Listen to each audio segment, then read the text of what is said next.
For further analysis on the development in the current situation in Ramallah on the third batch of the detainee exchange under the first phase of the Gaza ceasefire agreement, we're now joined from Cairo by Al Ahram Weekly Managing Editor, Mr. Khaled Dawoud. Good evening to you and welcome to Qnews, Mr. Khaled.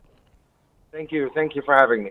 Thank you so much. Now, what are the main conditions and logistics involved in the current detainee exchange between Hamas and Israel, as we know?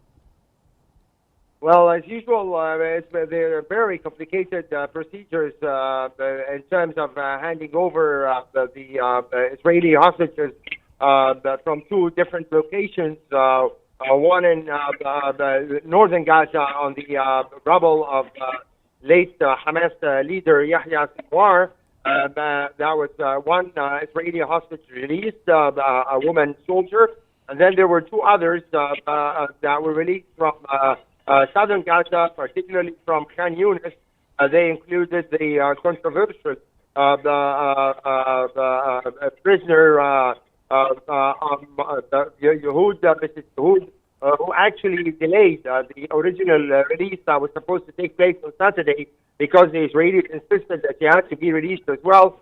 So Hamas made an exception and released Arbel Yehuda today together with two Israeli hostages.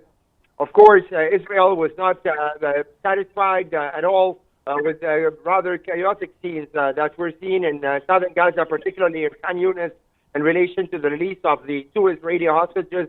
And that Israeli dissatisfaction led to the delay of the release of over 100 Palestinian prisoners, 130 Palestinian prisoners. Some of them were deported to Egypt and other countries, while the rest were divided between Jerusalem, the West Bank, and Gaza. So it was a very complicated day, full of kind of hurdles that threatened the implementation of the agreement. And then, of course, everybody will be waiting for the conditions of the release of three more Israeli hostages that are due to be released on Saturday, in 2 days from now, whether Hamas will continue its kind of celebration amid the release of hostages, or it will consider the dissatisfaction and protest of the Israeli side over the rather chaotic scene of the release and parading of the Israeli hostages in front of thousands of Palestinians. Now, from your point of view, how do both sides here view the detainee exchange in terms of its impact on the conflict and the broader peace negotiations? Well, thank you for this question. Actually, I mean, of course, totally different views. So, contradicting views. For Hamas, it's a sign of victory that they remain to be there, that they continue to have fighters with guns that are ready to defend Gaza, keeping the hostages in safe condition and handing them over in return for hundreds of Palestinian prisoners who belong to different parts of Palestine and who belong to different Palestinian factions. This, of course, gives Hamas an edge in terms of presenting itself as a national Palestinian movement and not simply an Islamist political movement, because most of the Palestinian prisoners who were released today belong to Fatah, belong to the Popular Front for the Liberation of Palestine. So it was not just Hamas or Jihad, but also the other Palestinian factions.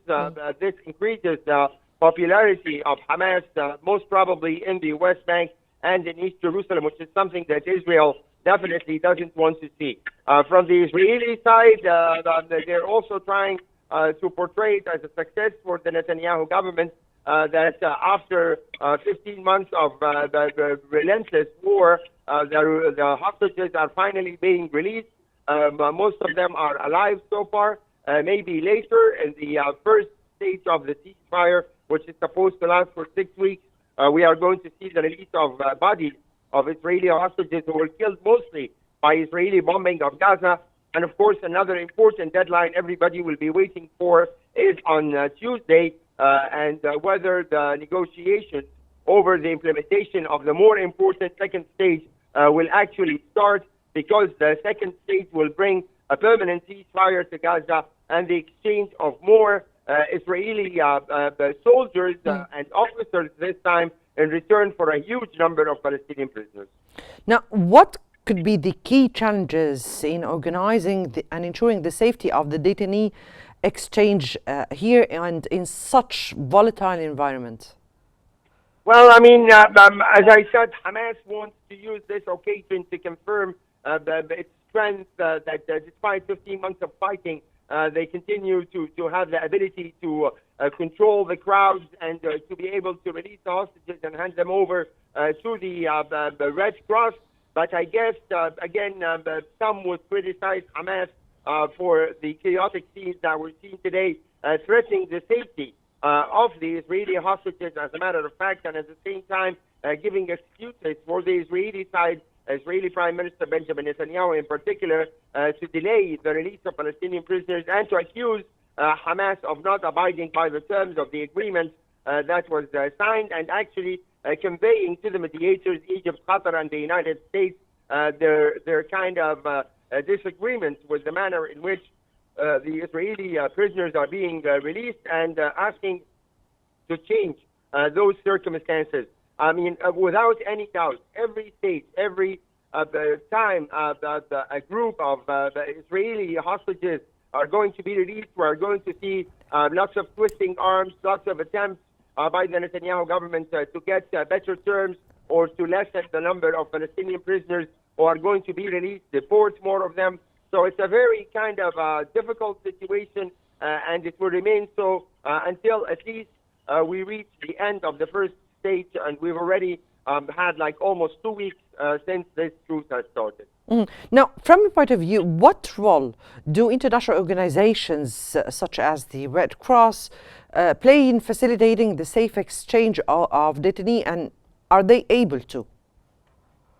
Well, so far, so good. I mean, again, they suffer the difficult conditions from both sides. I mean, the Israelis, they place very strict conditions over the release of the Palestinian prisoners. We've seen how they insisted on accompanying the buses that are taking the Palestinians to the West Bank near Ramallah, and how they clashed with the Palestinian population who were waiting for those detainees to greet them and to celebrate them. And at the same time, that doesn't necessarily provide the safest conditions either for the Palestinian prisoners or for the Red Cross.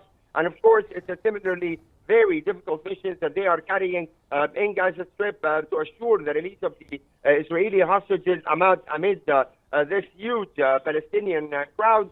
And allow me to say here that in all this, they play the role of the broker. I mean, they are not decision makers.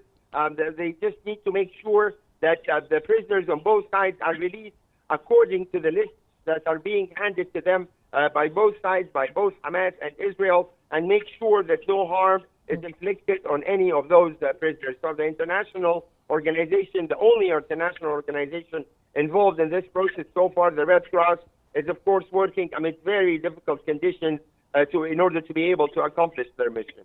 Right, that was Al Ahram Weekly Managing Editor Khaled Dawoud. Mr. Khaled, we thank you so much for joining us here on Qnews, a special coverage on the Gaza.